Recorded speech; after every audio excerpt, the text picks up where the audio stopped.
Katanya ada target wamen harus berapa juta sertifikat gitu ya? Oh iya, itu kan program Pak Ya. Jokowi yang disebut sebagai PTSL, pendaftaran tanah sistematis lengkap. Nah, dulu layanan itu 1 tahunnya hanya sekitar 500.000. Tapi pada zaman Pak Jokowi ini sekitar Ya. sampai 7-8 juta layanan per tahun. Dulu sebelum Pak Jokowi menjadi presiden, total tanah yang sudah disertifikasi itu baru sekitar 40 juta. 40 juta. Ya, tapi dalam 9 tahun terakhir ini kita udah bisa genjot sampai ke angka 87 juta.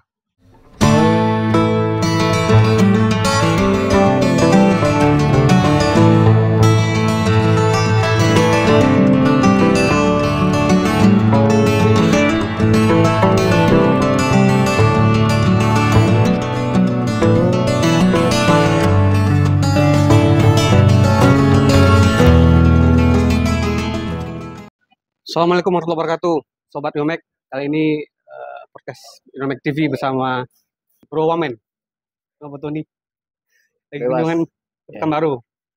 Ya, pagi tadi saya ke Kakanta, kantor pertanahan di Kota Pekanbaru, melakukan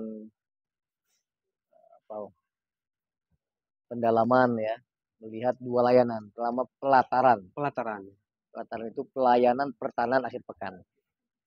Jadi bagi rakyat yang sibuk bekerja dari hari Senin sampai Jumat, pukul 8 sampai pukul 12 kita buka layanan pelataran itu.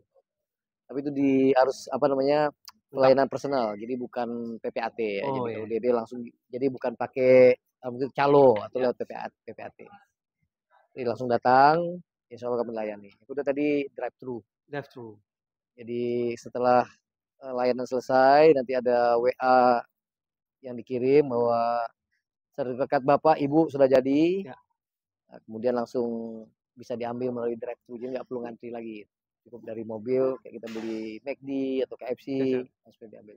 Ini bagian-bagian yang tadi saya coba lihat apakah pelayanannya baik nggak di Pekanbaru. Alhamdulillah baik. Dipercepat ya, berarti katanya ada target wamen harus berapa juta sertifikat gitu ya? Oh iya, itu kan program Pak Jokowi Ya. yang disebut sebagai PTSL, pendaftaran tanah sistematis lengkap.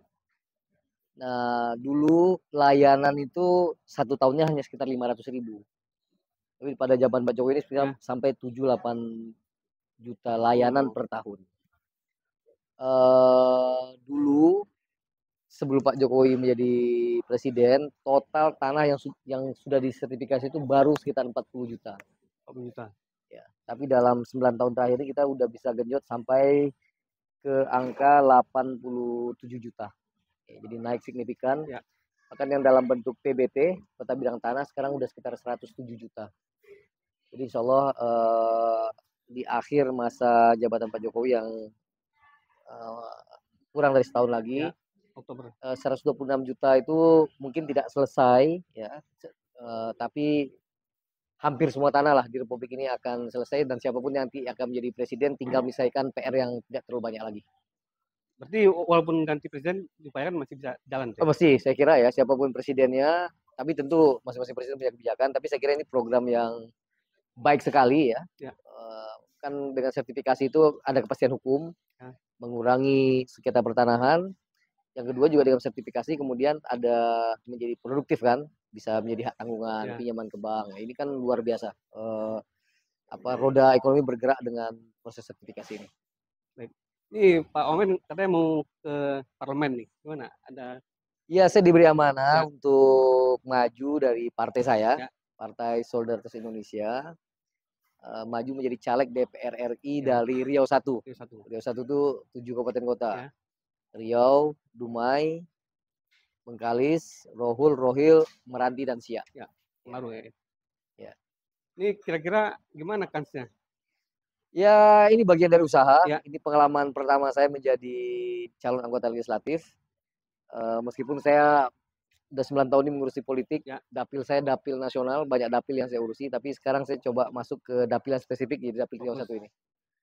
Ini kita melihat kan kemungkinan yang memilih itu banyak anak muda ya.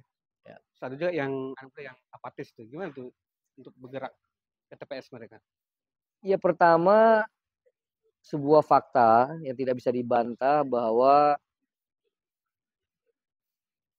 politik itu memiliki stigma, memiliki kesan negatif ya. Ya.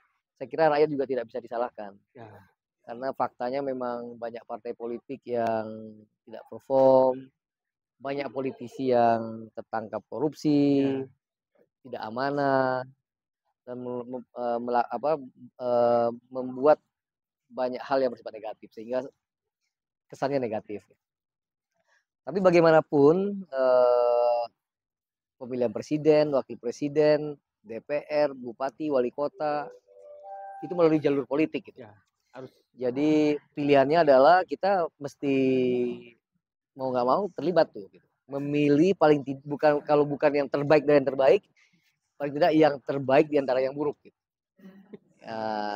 The best among the worst lah kira-kira gitu. Dan itu juga yang terrefleksikan kan dari survei-survei menunjukkan bahwa citra partai politik dan DPR itu selalu paling bawah di antara citra partai-partai lain. Nah itu saya kira tantangan. Ya.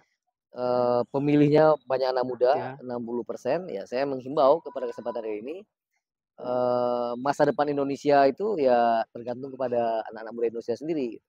Siapa yang akan menjadi presiden, wakil presiden, anggota dewan yang akan mewakili mereka.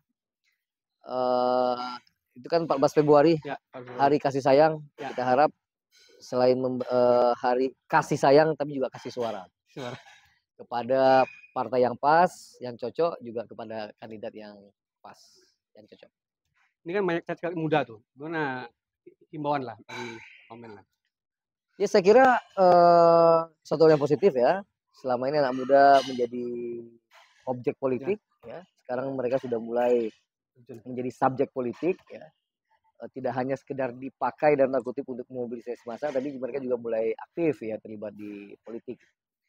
Ya saya berharap ya itu tadi yang paling minimum, selemah-lemahnya iman warga negara, kalau tidak bisa menjadi anggota partai, pengurus partai, ya paling tidak nanti pada tanggal 14 Februari datang ke TPS, jangan golput ya. Bismillah, pilih orang yang paling pas di hati, pilih partai yang paling pas di hati. Sedikit nih soal di kepemimpinan di Riau lah. Gimana? Mungkin ada yang kurang bagi Bang Rotoni di Riau nih. Sampai ya tentu menurut saya setiap priorisasi kepemimpinan ada plus minus ya. Banyak yang plus, banyak yang minus. Tapi saya sendiri melihat salah satu yang mungkin bisa saya kontribusikan terhadap Riau itu adalah kita ini memang sering disebut sebagai daerah otonomi ya, otonomi daerah. Ada desentralisasi. Tapi faktanya kue pembangunan itu harus dijemput tuh ke Jakarta.